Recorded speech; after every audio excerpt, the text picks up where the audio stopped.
Good morning. This is Talking Animals on WMNF. I'm Duncan Strauss, and my guest today is Dr. Gregory Berns, author of multiple books, including New York Times bestseller How Dogs Love Us.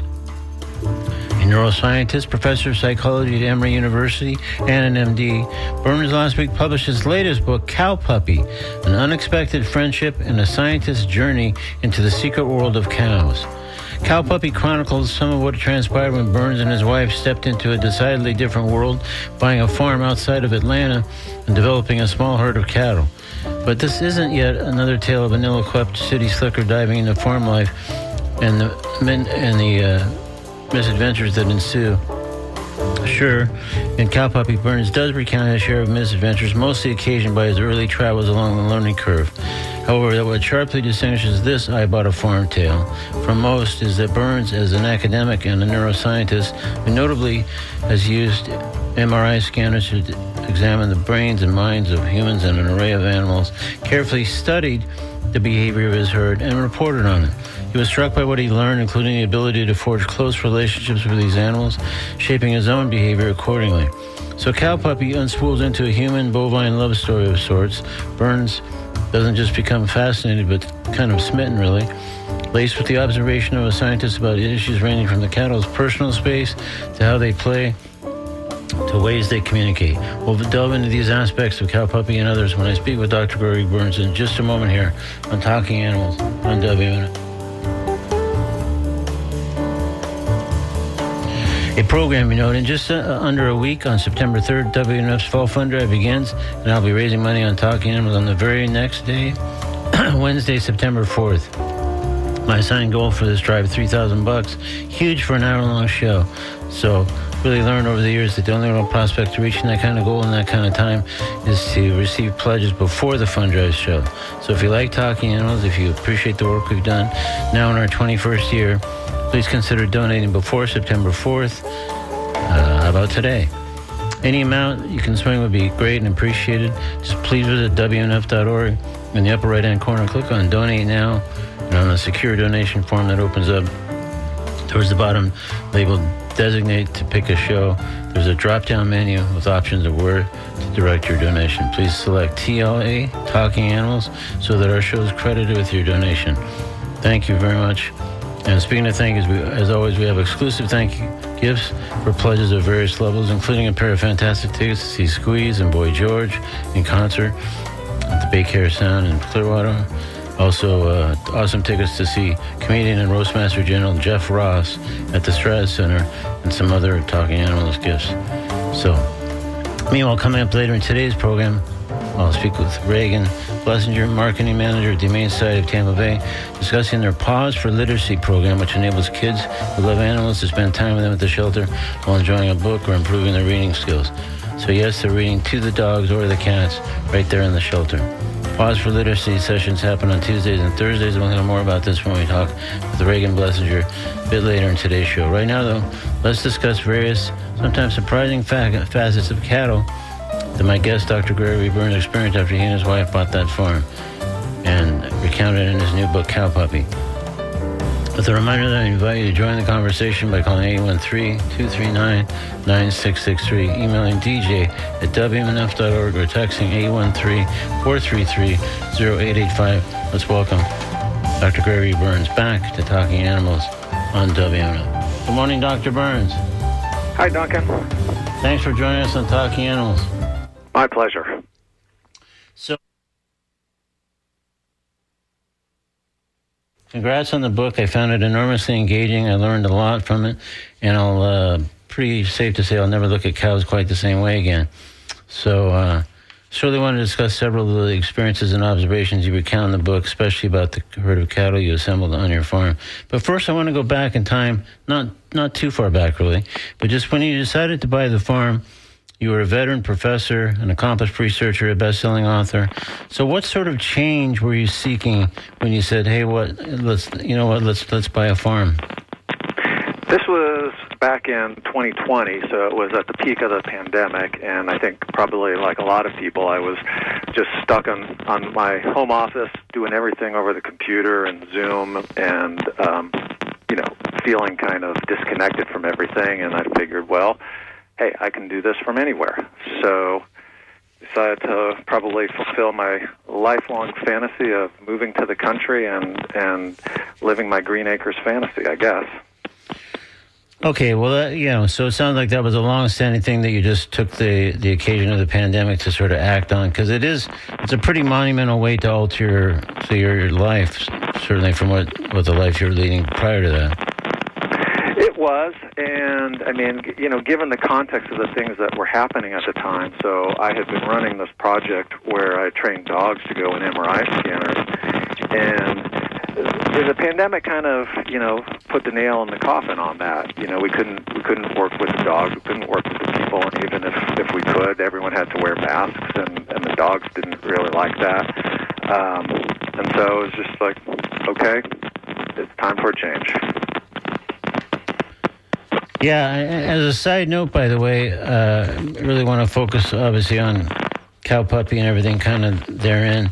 But just having spent a fair amount of time, for better or worse, in recent years in MRI scanners myself, I'm just wondering, how dogs coped with the noise. And I also kind of long wondered, since you did that kind of work, or do dogs get claustrophobic as far as we know? Oh, that's a good question. So one of the things that we learned early on in training dogs to go into scanners is they don't get claustrophobic.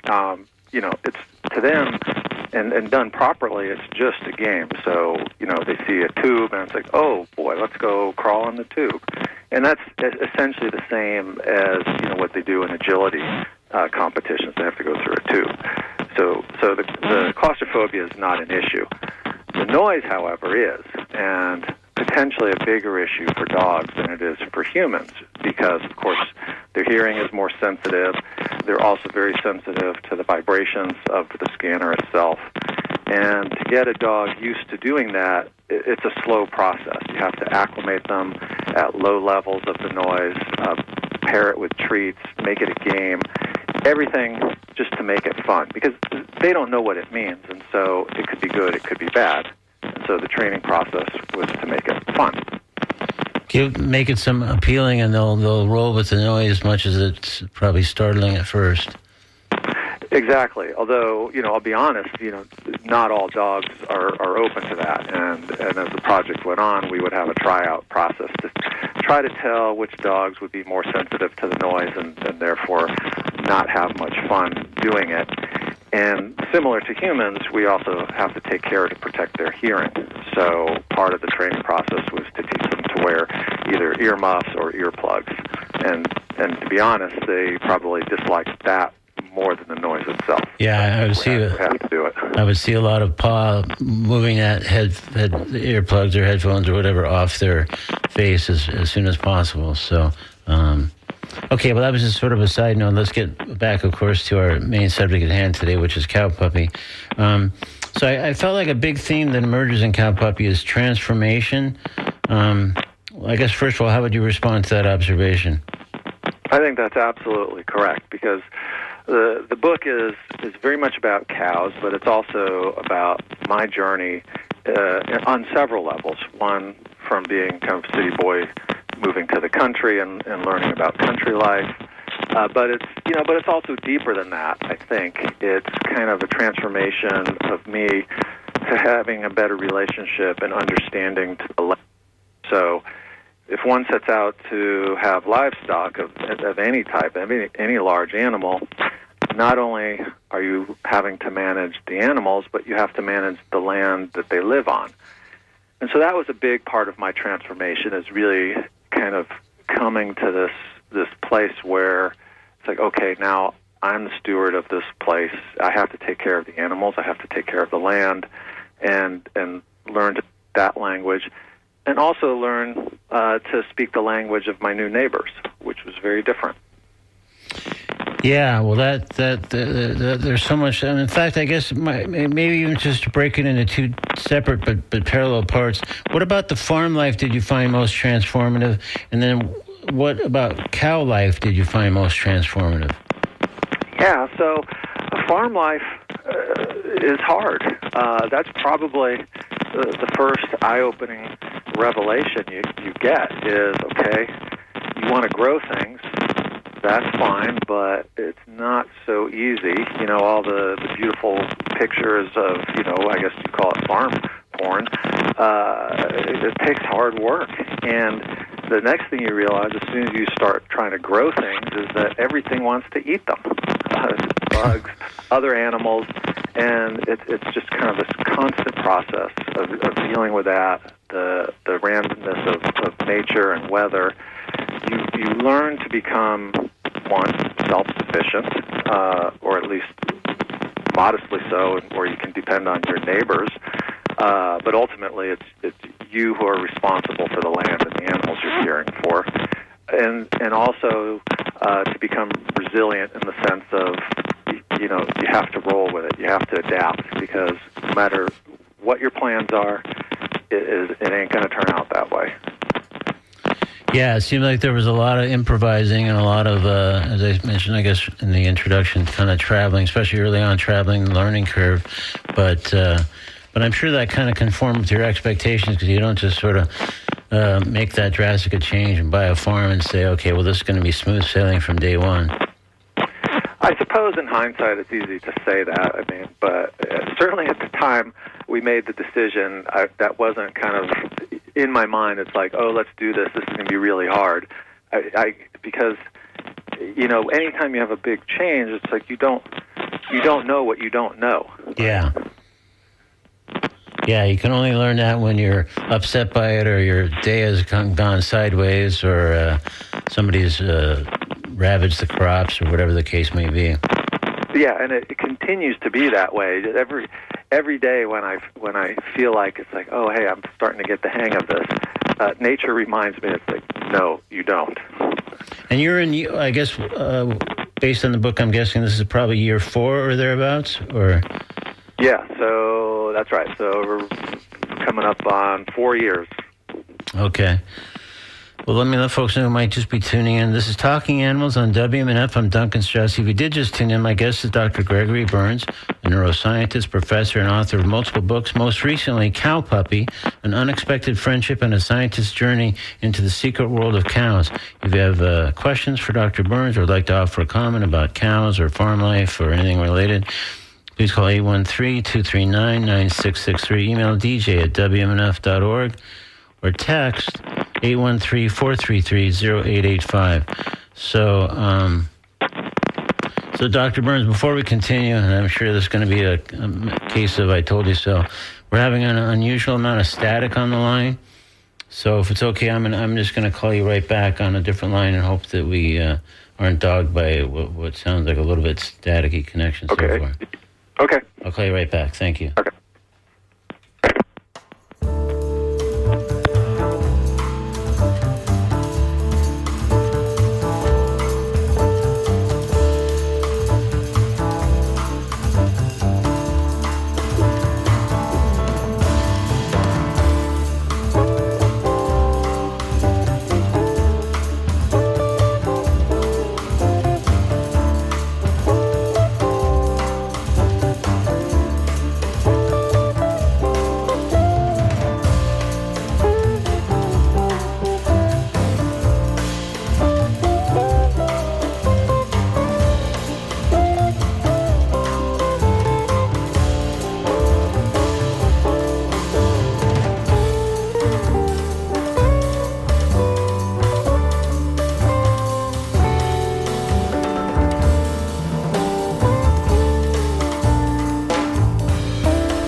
Okay, we're back with Dr. Berns, author of, again, Cowpuppy, An Unexpected Friendship and a Scientist's Journey into the Secret World of Cows.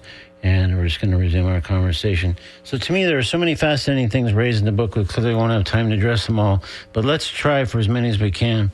I think it may be helpful to start here kind of the way you start the book with cattle terminology, just because I think it may be reasonable to think a lot of people listening may not know the distinctions that you draw in those terms. So do you want to walk us through those terms, or I can read them off? Or Yeah, sure. I call all of them cows, as I think most people do, and that's just casual speech.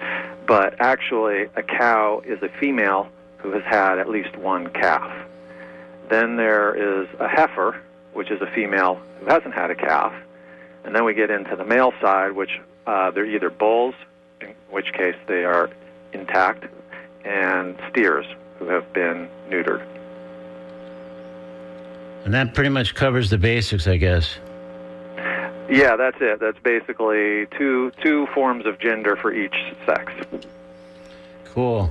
So let's talk about something that I mentioned also kind of in the introduction, which is personal space. So in my circles, the concept of personal space doesn't really come up much unless, let's say, a new acquaintance stands way too close in a conversation and you later mention that to your spouse or colleague or a friend or someone.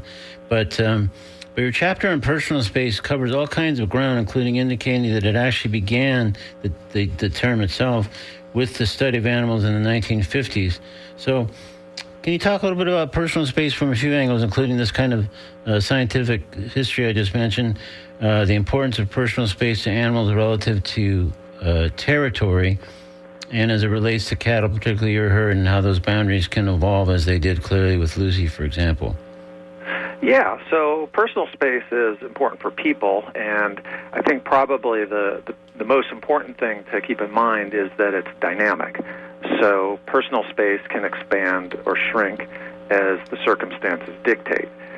So, and then within personal space, we kind of divide it into different zones. So there's kind of the part that kind of extends out like an aura and can be quite far, which we would probably call extrapersonal space. And that in particular is the thing that can expand and shrink.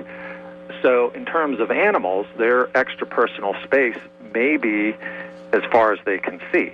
So you take an animal like cows, who are fundamentally prey animals, meaning that they evolved from prey animals that were hunted.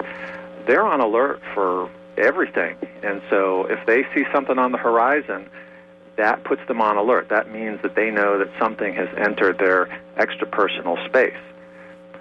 Now, as you get closer to the animal, then you kind of get into their very close-up zone, and we would call that their peripersonal space.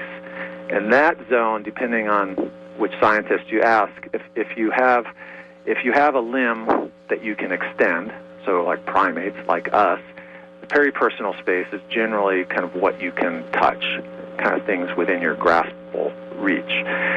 For an animal that's a quadruped that doesn't do that, it's a little different. It's probably the zone in which they can immediately touch something or affect something, or in the case of cows, butt you with their head. And that, too, can expand and shrink a little bit. But to get into that inner zone, they have to let you in. They have to know that you're not a threat, and that takes some effort on the human's part. And that takes not only some effort, but some repetition, right? Because for them to, I assume they have to see kind of you or the same person over time and repeatedly for that to be more and more comfortable for the animal. That's right. So one of the interesting things to me is that even though the book is called Cowpuppy, which to me means that the cows kind of act like puppies, they're different than dogs in many ways. So the cows are very good at recognizing people and other cows that they know, and this has been proven in several studies, and they will very obviously discriminate against people that they haven't seen before. They will typically view them as a potential threat. Now, that's in contrast to many dogs I know, basically, who everyone's their friend, right? So that's one difference.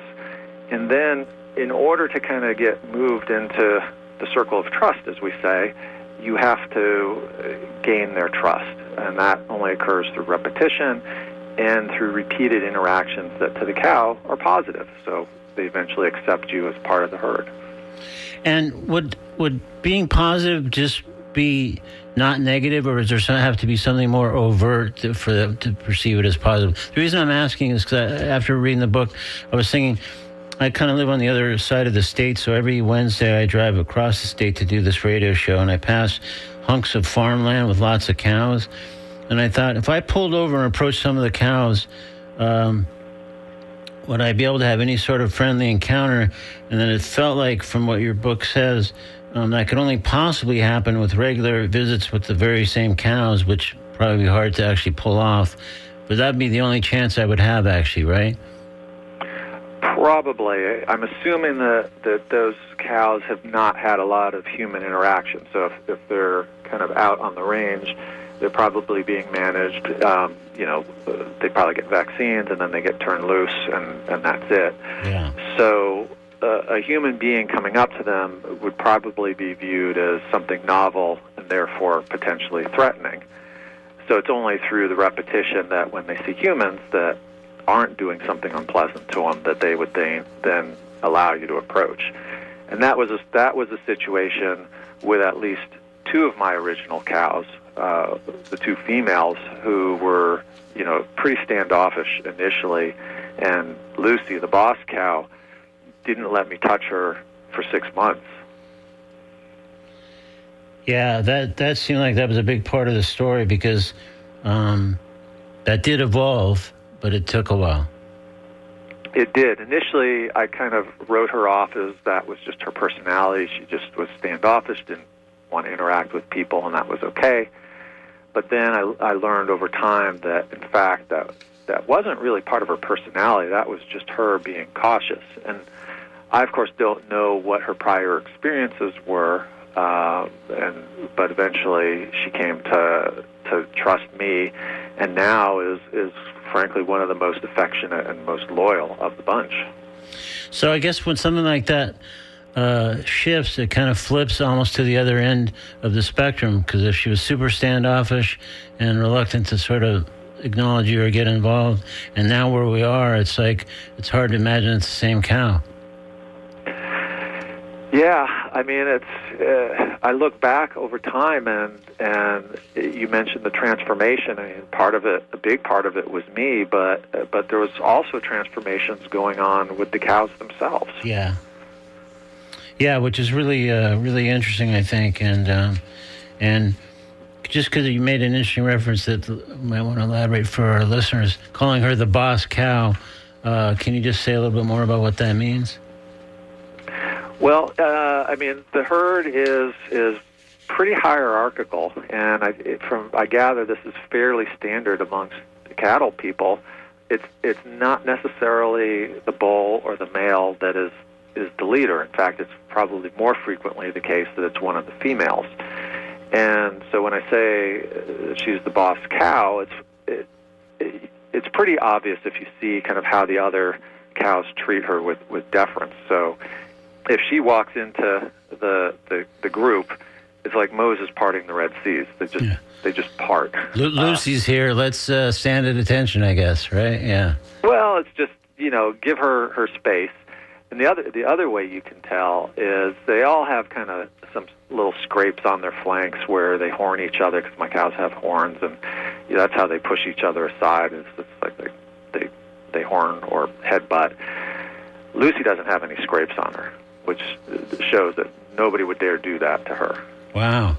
Nobody's going to lay a horn on Lucy, I guess it sounds like. Nope. Yeah. Interesting. All right, well, let's take a call. We have a caller here. Let's get them involved in the conversation. Hi, you're on Talking Animal with Dr. Gregory Berns. Hello? Hello, it's you. Go ahead, please. Oh, I just want to know why, what he was using the cows for on his farm. Were they for milk or meat? And does he still eat meat now? Okay. Dr. Berns? Yeah. Oh, great question. So these are actually miniature cows, and the reason I got miniature cows is because, not knowing anything about cows, I was a little intimidated by the full-sized version.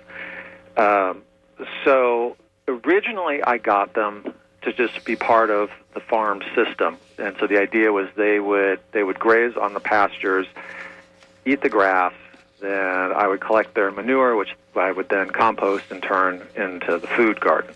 So their primary purpose was as biological reactors to recycle nitrogen. So they are not for meat. And as far as dairy goes, they're not really dairy. That has passed. The cows who have had calves are done doing that.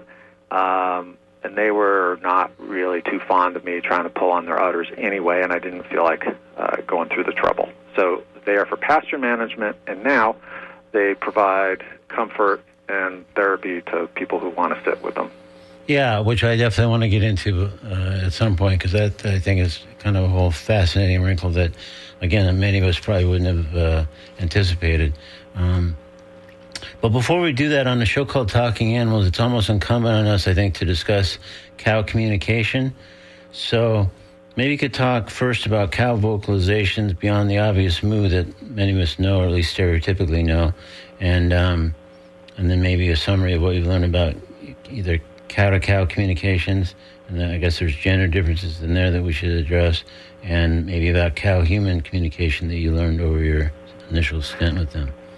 Yeah, sure. So everyone knows the cow goes moo, right? Yeah. Although I will say, to my ear, it doesn't actually sound that way. It's a little more kind of two syllables, like ma, something like that. But why they do that is a bit of a debate. Most of the literature would say that cows moo when they're in some form of distress. And I think that's largely because the people who have observed them either in dairies or on ranches where they're eventually headed to become meat. So, of course, when they vocalize, they're going to be distressed. Now, my cows moo less and less, so I guess that means that they're in no distress. One of the situations that they do consistently do it is from mama to calf. And the mamas are extremely protective of their babies. And calves will typically nurse for, if left naturally, they'll nurse for about 6 months, anywhere from 6 to 8 months. And so it's kind of like humans, they're attached to their mother for a long time, and the mama will call their calf. When the calf gets too far away, they will call. And it's clear that the calf imprints on that, and they learn what their mother sounds like. And like human children, they eventually learn to ignore it, too. Of course. So that's typically when they vocalize. Sometimes they vocalize to me when they're happy or excited. They think they're going to get treats. But the vocalizations I find even more interesting than that are the ones that are very subtle. So they will communicate by snorting and grunting and doing what I would call sub-vocalizations, kind of under their breath. Think like the sound Marge Simpson makes when she's unhappy. It's very close in. You have to be close to hear it. It's very interesting. Wow. Yeah, so really there is, just as someone might imagine, if you stepped really into any kind of animal realm, very specific kind of communication that means very specific kinds of things. That's right. So, it's a foundation of people who study animal communication. The tenet is that animals make sounds. There has to be a sender and there has to be a receiver. They don't vocalize just for the heck of it, right? They're sending a message, and there's an expectation that it's received. So it does serve important functions. Okay, cool. Well, we got an email here that says he didn't answer the caller's question. Does he still eat meat after caring so much for them? So it's a tricky question. I do not call myself a vegetarian or a vegan, primarily because I find the terms to be absolute. And I don't eat much meat, if any, but I will on occasion, special occasions, if I know where it comes from and who raised it. My approach is to know where my food comes from and make choices in which the animals, if it's an animal product, where I know that it's been raised well. Okay, there we go.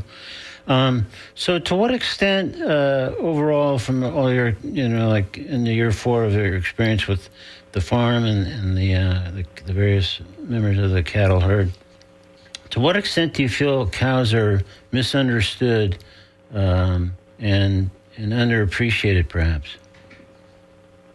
I think they're hugely misunderstood and underappreciated, largely because I don't think most people have had the opportunity to interact with them in any meaningful way, if at all, right? So, as you related, I think most people's experience with cattle is from the side of a road, zooming by in a car, and you see these animals that dot the landscape, and it appears that they're almost inert. They're just out there grazing.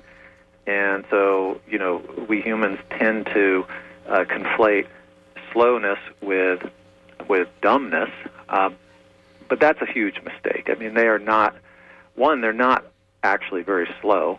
They're deliberate, but I assure you they can move a lot faster than you and I, and they're not dumb.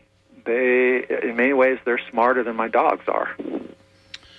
Yeah, I think that's really interesting. Again, just something that most people wouldn't have occasion to experience, and they just wouldn't be able to draw that conclusion. But I think it's really important. In fact, I'm wondering if one of your aspirations for Cowpuppy is to sort of help alter the perception of cows.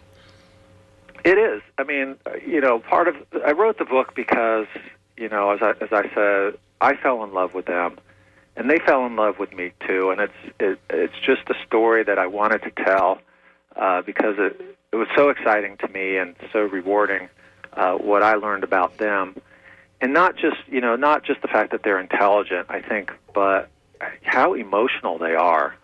They are surprisingly emotional and demonstrative, and they are so affectionate with me.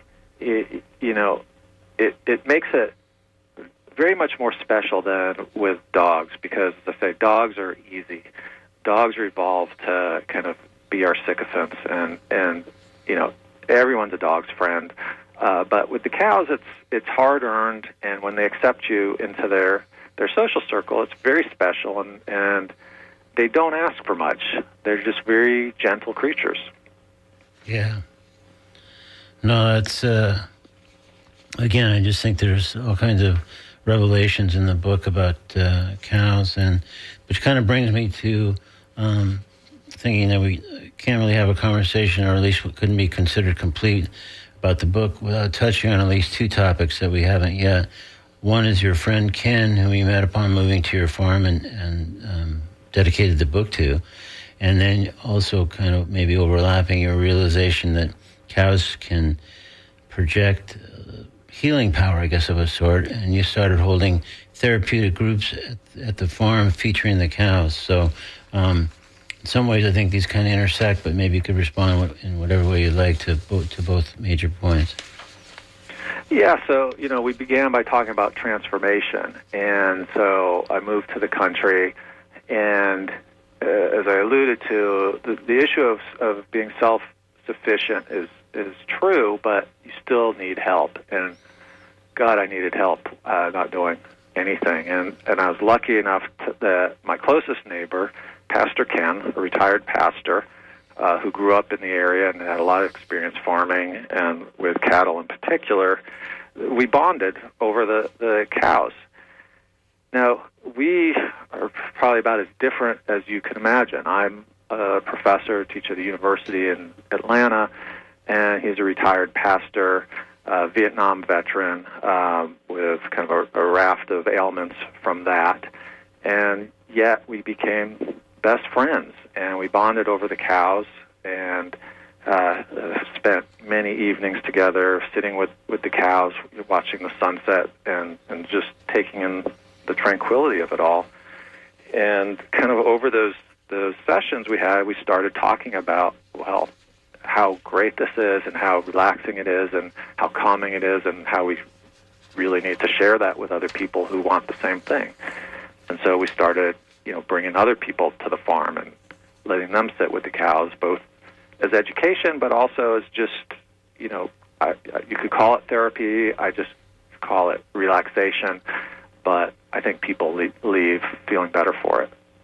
So if people were to come to one of those sessions, like, what would happen and how long would it last? And typically, if people have shared experiences, which I gather they probably do, how would they feel when they walked away from that given day's or given night's session? Yeah, well, since most people haven't really kind of had any up-close experience, the first thing I do is brief them and tell them, many of the things that we've already discussed here, but also how to behave around cows. They don't like sudden movements. I said, pretend you're a sloth, just move slowly, no sudden noises, calm. They will pick up on states of agitation, and then what to do if in fact they decide they don't want you in their space and start headbutting you. Don't run away because they will run faster than you and chase you down. So just kind of basic safety things, and then usually we just kind of go, and afternoons are best for this because the cows have usually finished their midday graze and are usually lying down under a tree chewing their cud, and so we go and just sit down next to them. And usually the younger ones will come up and investigate, and if they're really relaxed, they'll just lie down too, and we'll just sit there for half an hour or so. And is it pretty much silent for that half an hour? Well, we can chit-chat, but I think it kind of kills the mood if the humans are talking, so I think it's best if you just sit there silently and listen to the cows chewing. Yeah. And to what extent do you think there's a sense of spirituality amongst cows, or at least amongst these sessions? Well, I don't think the cows are spiritual in the sense they're just doing what they're biologically evolved to do. But they help create a sense, it sounds like, of something at least resembling spirituality in these sessions. For me, yes. I mean, I think the better word is grounding, because you literally are grounded with them. You're sitting on the ground and you're surrounded by kind of all this biology happening, and it kind of tunes you into the environment in ways that we don't normally slow down and pay attention to. Wow. Well, that sounds like a pretty powerful session. I'd like to sit in on one of these days. But all right, Dr. Berns, I think we've kind of reached the end of our time together. So we've been speaking with Dr. Gregory Berns. His new book is Cowpuppy, An Unexpected Friendship and a Scientist's Journey into the Secret World of Cows. It came out last week, and so you can get it wherever you get your books. And Dr. Berns, thank you so much for joining us today on Talking Animals. I really enjoyed speaking with you, and obviously, as I noted, really enjoyed the book. Thanks, Duncan, and you're welcome to a cow therapy session anytime you're in Atlanta. Okay, I might make a special trip. All right, thanks again. Okay, take care. In a moment or two, I'll speak with Reagan Blessinger of the Humane Society of Tampa Bay about their wonderful ongoing program, Pause for Literacy, which enables young kids to read to animals currently living in the shelter. We'll learn more about Pause for Literacy when Reagan joins me in just a moment here on Talking Animals. Before that, though, I want to tell you about a special summit featuring Jane Goodall taking place locally in just over 2 weeks' time. Roots and Shoots, Jane Goodall's initiative to empower young people to affect positive change in their communities, is having a youth environment summit at Tropicana Field on September 14th and 15th, including a talk given by Dr. Goodall herself. So you can find out more by going to rootsandshoots.org/Tampa Bay Hope in Action. And if they're looking for hands-on exhibits for the kids during lunch breaks in the expo hall, want to show children and other participants opportunities to get involved locally, meet animals, make art, and hang out. So that's, again, Hope in Action, September 14th and 15th, Tropicana Field, featuring a talk by Dr. Jane Goodall, of course, a guest a couple different times on this show. Right now, we're going to hear a song that fits well, I think, with Dr. Berns' book and our conversation we just had. This is Cows Around by Cor Blunt here on Talking Animals.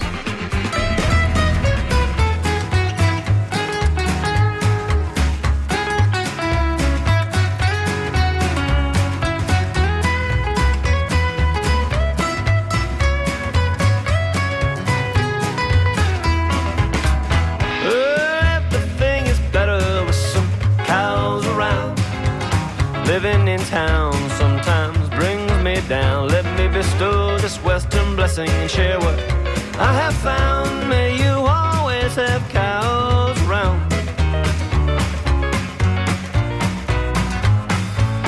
What else you gonna spend that extra money on? What else is gonna get you up hours before dawn? What else is gonna keep you toiling on and on and on? May you always have cows around.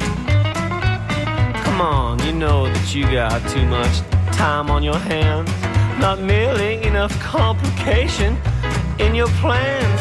You need to invite all of the frustration that you can. May you always have cows around. Everything is better with some cows around. Living in town sometimes brings me down. Let me bestow this western blessing and leave you saddle bound. May you always have cows around. What else could make the bishop swear like a sailor might? What else can cause such tension between a man and his wife? What else could ever bring all these enhancements to your life? May you always have cows around. What else is gonna get out when you don't close the gate? What else will make you prematurely show your age? What else will take a run at you in a fit of bovine rage? May you always have cows around. Well, everything is better with some cows around. Living in town sometimes brings me down. And although this western blessing leaves you cattle bound, may you always have cows around.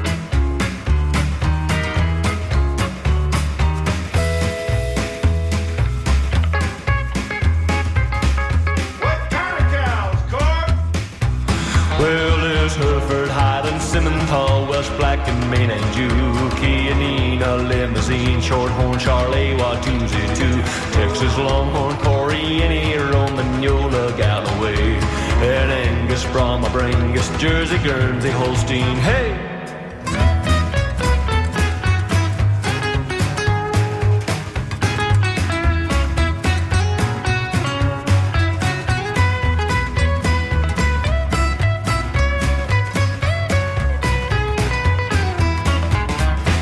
Well, you might have had to let them dig for oil and gas. You might have had to turn the place to an exotic game ranch. You might have had to do all kinds of things to raise the cash so you'd always have cows around. Well, how else you gonna lose it all like Daddy did? What else will make sure you leave nothing for your kids? It's too late now, you know it is. You might as well admit that you're badly flawed in sentimental masochisticness, and that despite all the statistics and the advice that you get, you will always have cows around. Yeah, everything is better with some cows around. Living in town sometimes brings me down. Well, you won't know what you're missing till you hear that sound. May you always have cows around. May you always have cows around.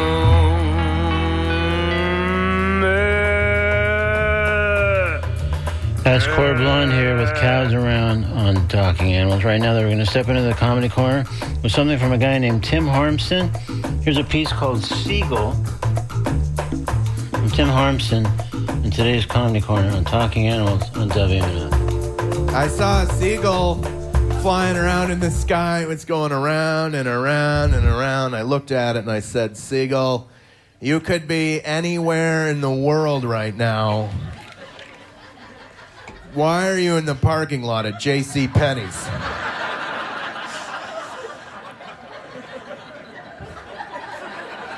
And then I thought, why am I in the parking lot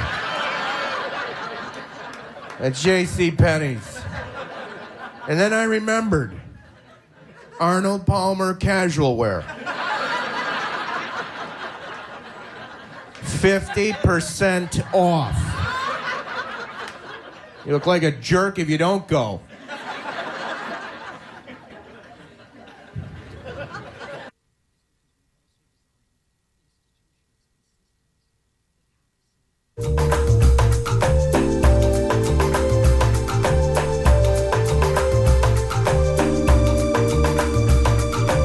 That was Tim Harmston in today's Comedy Corner with a piece called Seagull, taken from his album, The Most Bees Ever. Right now it's time to speak with Reagan Buster of the Humane Society of Tampa Bay about their terrific program, Pause for Literacy. Here's Reagan on Talking Animals on WMNF. Good morning, Reagan. Hi, good morning. Thanks for joining us on Talking Animals. Thank you for having me. So, can you just at least, let's start off, maybe you could briefly describe Pause for Literacy. Yeah, so at the Humane Society of Tampa Bay, we have a humane education department with a lot of different programs, and Pause for Literacy happens every Tuesday and Thursday from 2:45 to 4 o'clock. And we have children 5 and up come in. They can either bring their own books, or we have animal-related books here. We also have some stools.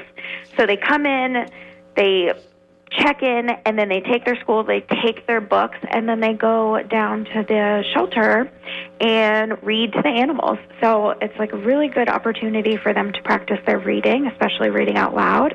And then the animals love it because it's a good enrichment.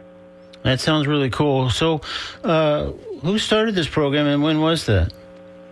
Yeah, so it has been around for about 10 years. Our previous humane education manager, she started it. She was a teacher, and so she really wanted to kind of think of how we can include animals and reading, because, of course, reading is so important, and kind of put them together. That's great.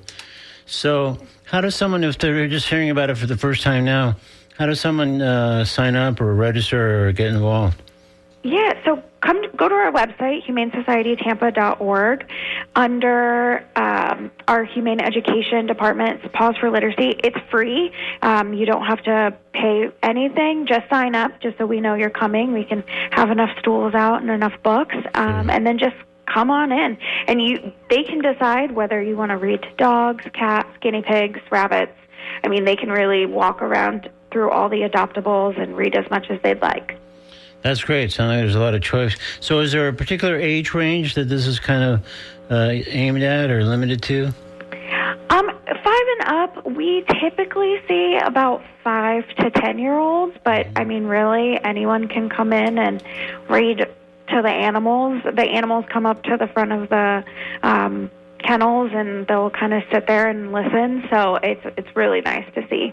Are there certain animals that you guys have just noted are particularly amenable to this, and others maybe who, for one reason or another, aren't as welcoming of that kind of thing? Yeah, the dogs seem to pay a little bit more attention than the cats, definitely. And then there are some dogs that will come and kind of lay down. Some kind of want to get involved with the storytelling and might start barking a little bit, but that's okay. Well, those are just background sound effects. Exactly. Kind of punctuating the story, probably, yeah. And if they are like 5 or around that, I assume they probably need to have some kind of adult with them and bring them at least to the shelter? Or? Yes, yeah. We ask that a parent or guardian stays with them the whole time and walk around with them.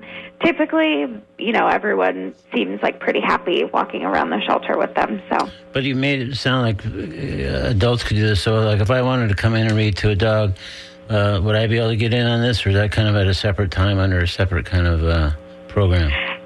It would technically be a little different. That's like a volunteer kind of shift. But if parents or guardians want to also read with their kid and their kids there, I mean, we invite them to do that. That's great. And what sort of books typically get read in Pause for Literacy? Anything animal related.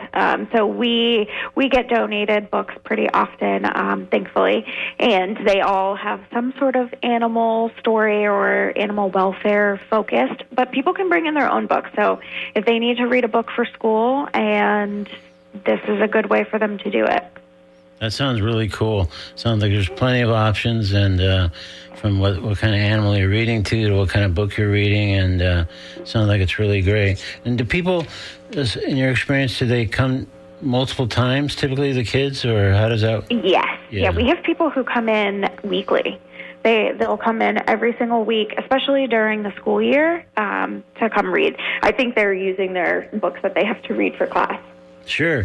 Well, what a great way to get an assignment done in the company of a nice animal. I mean, I would do it if I were 5 years old or thereabouts, or even a lot older.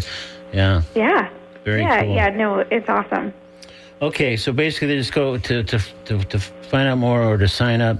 Basically, just go to the Humane Society of Tampa Bay website and look under the Humane Education tab, and then you can kind of take it from there.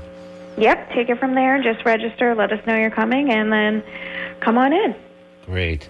Well, this sounds really cool, and I appreciate you taking the time to kind of talk with us a little bit about it. I always like the looks of it, and I'm meaning to talk to you guys about it for a while, so this is very cool.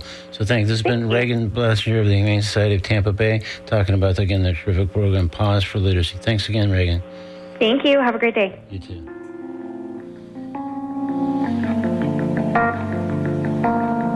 Coming up on WNF, it's The Conversation, the great show hosted by Mario Nunez and Joe Kane Carter. After that, we shift back to music programming with Jim Bannon, holding forth from 1 to 3, followed by Jim Coley, I believe it is, in today for Nancy C., hosting the Wednesday Traffic Jam from 3 to 6, at which point our terrific Wednesday night block of Latin music kicks in.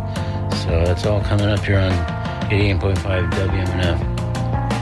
Meanwhile, on this show at the moment, as a prize for naming that animal tune, I'll be offering something fabulous from the Talking Animals Vault to the first person who calls 813-239-9663. And see if they can correctly name this animal tune. It's Name That Animal Tune on Talking Animals on WNF.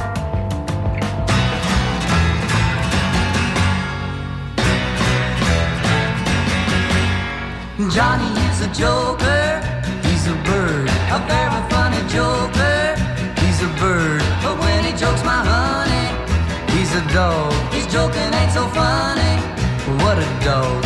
Johnny is a joker that's trying to steal my baby, he's a bird dog. Johnny sings a love song like a bird, sings the sweetest love song you ever heard, but when he sings to my gal, what a howl. To me he's just a wolf dog on the prowl. Johnny wants to fly away and puppy love my baby, he's a bird dog. Hey bird dog. Alright, we'll take any guesses that we get. Probably off air just after the show, because we have just about reached the end of today's edition of Talking Animals on WMNF.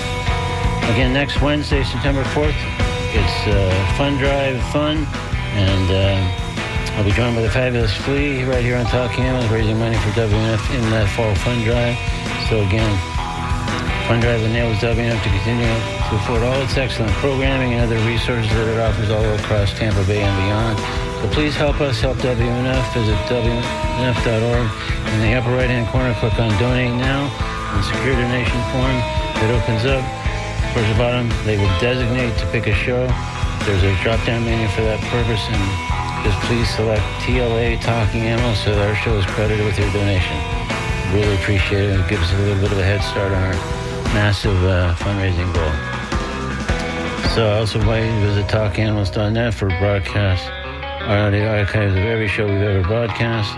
Apple Podcasts are there too. Also links to our social media pages and more. I'm Duncan Strauss. Thanks very much for listening. Have a good week. Be kind to animals, be kind to others, be kind to yourself. This is Talking Animals on WMNF, Tampa, Brandon, Clearwater, Largo, Weeki-Wachee, and beyond. Conversation is up next alongside the Scoop. And then Jim Bannon takes over and kicks us back into music after that here on WMNF. Catch you next week for the fun drive. Thanks so much. WMNF Tampa.